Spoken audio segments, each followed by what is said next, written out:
اگلی آیت میں اللہ تبارک و تعالیٰ نے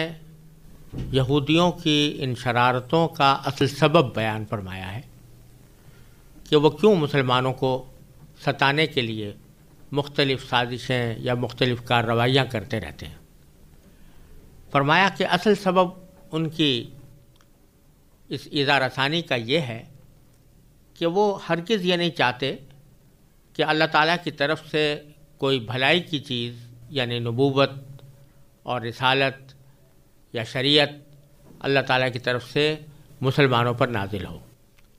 تو فرمایا ما یود الذین کفروا من اہل الکتاب والمشرکین، یعنی کافر لوگ خواہ وہ اہل کتاب میں سے ہوں یا مشرکین میں سے ہوں یعنی بت پرستوں میں سے ہوں، یہ پسند نہیں کرتے ان ينزل علیکم من خیر، کہ تمہارے اوپر کوئی بھلائی نازل ہو من ربکم، تمہارے پروردگار کی طرف سے۔ یہاں بھلائی سے مراد یہ ہے کہ نبی کریم سرور دو عالم صلی اللہ علیہ وسلم کو اللہ تعالیٰ نے نبوت اور رسالت کے لیے منتخب فرما کر ان پر قرآن کریم نازل کیا اور ان پر وحی کا سلسلہ شروع ہوا۔ یہاں اس خیر سے یا بھلائی سے یہ وحی کا سلسلہ مراد ہے۔ تو اس سے یہودیوں کو تو یہ دشمنی تھی کہ جیسا پہلے بھی عرض کیا جا چکا ہے کہ اب تک انبیاء کرام علیہم الصلوۃ والسلام بنی اسرائیل کے خاندان میں مبعوث ہوتے رہے ہیں اور ہمیشہ ان کو بنی اسرائیل کے خاندانوں ہی میں مبعوث فرمایا جاتا رہا، اور حضرت ابراہیم علیہ السلام کے جو دوسرے صاحبزادے حضرت اسماعیل علیہ السلام ہیں، ان کی ذریت میں یا ان کی اولاد میں کوئی بھی نبی کریم صلی اللہ علیہ وسلم سے پہلے نہیں آئے تھے۔ اور جب اہل کتاب کو یعنی یہودیوں کو اور نصرانیوں کو یہ اپنی کتابوں میں خبر دی گئی تھی کہ آخر زمانے میں خاتم النبیین صلی اللہ علیہ وسلم تشریف لانے والے ہیں، تو وہ اس توقع میں تھے کہ یہ آخری نبی بھی انہی کے خاندان میں آئیں گے۔ لیکن واقعہ یہ ہوا کہ اللہ تبارک و تعالی نے خاتم النبیین صلی اللہ علیہ وسلم کو دنیا میں بھیجنے کے لیے بنو اسماعیل کے خاندان کا انتخاب فرمایا اور آپ بنی اسماعیل میں مبعوث ہوئے۔ تو ان کے دل میں یہ حسد تھا کہ یہ بنی اسماعیل کے اندر یہ بھلائی کیسے اتار دی گئی، یعنی رسالت و نبوت کا سلسلہ اور اللہ تعالیٰ کی آسمانی کتاب نازل کرنے کا سلسلہ بنو اسماعیل میں کیوں ہوا۔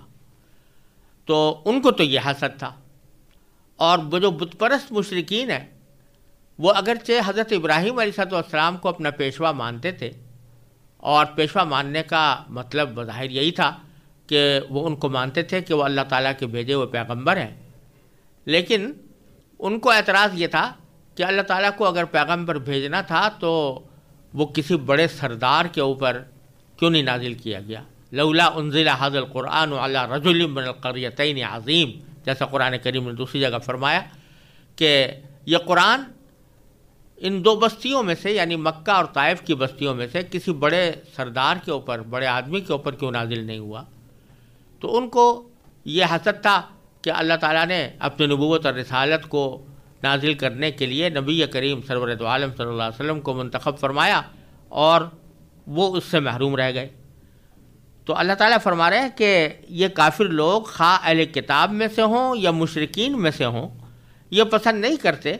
کہ تمہارے پروردگار کی طرف سے کوئی بھلائی تم پر نازل ہو، لیکن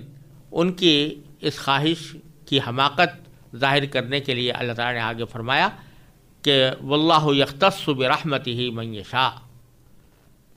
حالانکہ اللہ تبارک و تعالیٰ جس کو چاہتا ہے اپنی رحمت کے لیے مخصوص فرما لیتا ہے۔ واللہ ذو الفضل العظیم، اور اللہ بڑے عظیم فضل کا مالک ہے۔ یعنی یہ کسی کو نبوت کے لیے منتخب کرنا یہ اللہ تعالیٰ کا فضل ہے، اس کا کرم ہے، اور وہی اپنے علم ازلی سے یہ جانتا ہے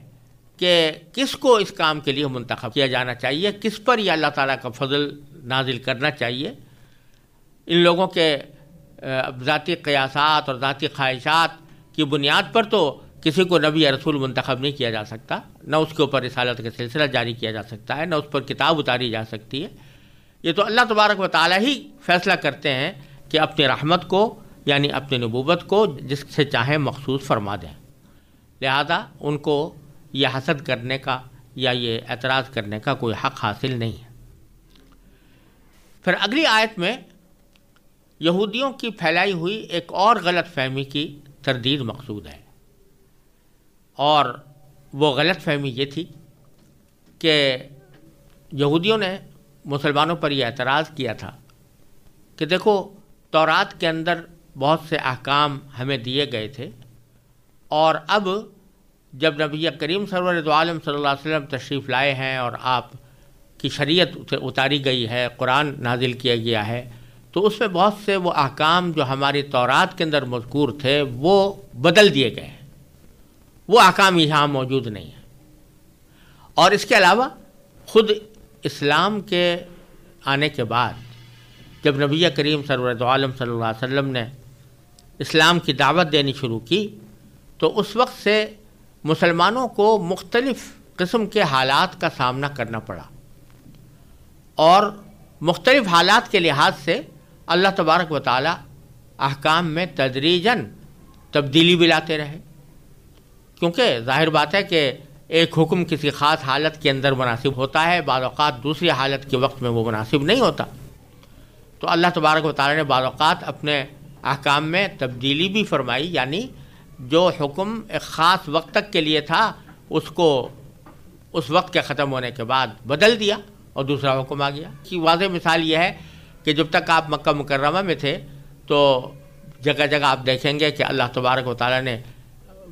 کافروں کے اذیت رسانی کے مقابلے میں صبر کرنے کا حکم دیا، جہاد کا حکم نہیں تھا۔ لیکن جب حالات بدل گئے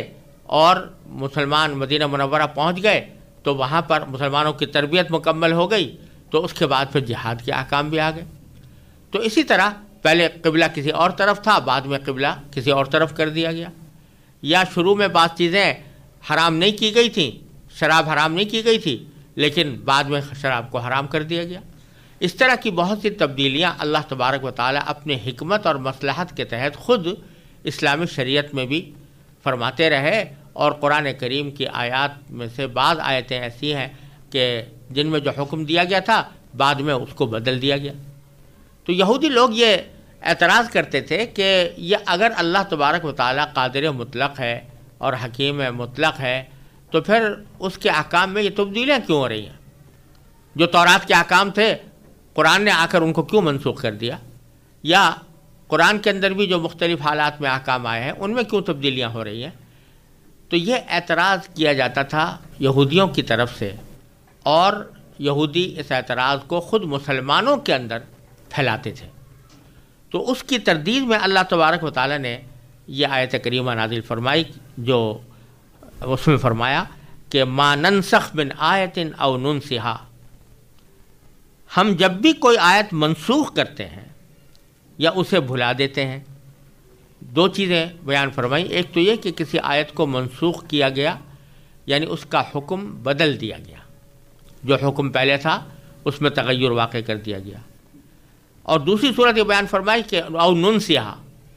کہ بعض اوقات ایسا ہوتا ہے کہ جس آیت کا حکم ہمیں منسوخ کرنا ہوتا ہے وہ نبی کریم سرور دو عالم صلی اللہ علیہ وسلم کے ذہن مبارک سے بھی اور صحابہ کرام کے ذہن سے بھی اس کو بھلا دیا جاتا ہے، فراموش کرا دیا جاتا ہے، گویا وہ ہے ہی نہیں، وہ اس طرح آیت منسوخ ہو جاتی ہے۔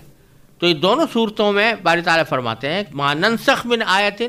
ہم جب بھی کوئی آیت منسوخ کرتے ہیں، او ننسہا، یا اسے بھلا دیتے ہیں، تو نأتی بخیر منہا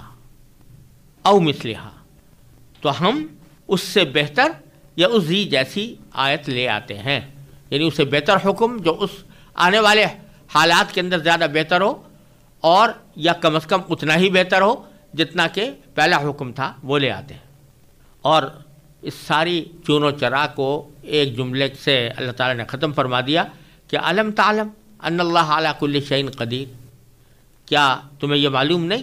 کہ اللہ تعالیٰ ہر چیز پر قدرت رکھتا ہے؟ جب وہ ہر چیز پر قدرت رکھتا ہے تو اس کی قدرت میں یہ بات بھی ہے کہ جس وقت میں جو حکم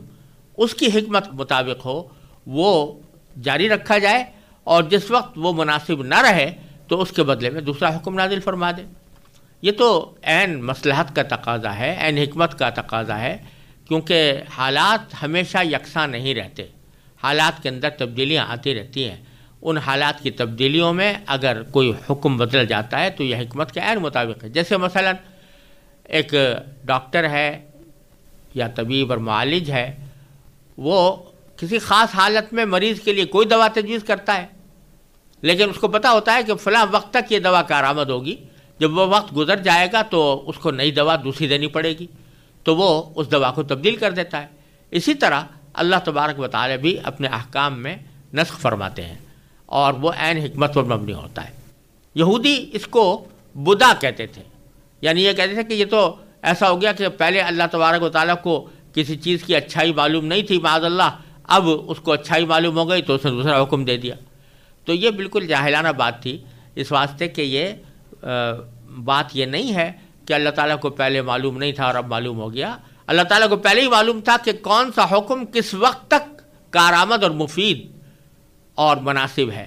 اسی وقت تک اس کو باقی رکھا گیا، اس کے بعد اس کو تبدیل فرما دیا گیا۔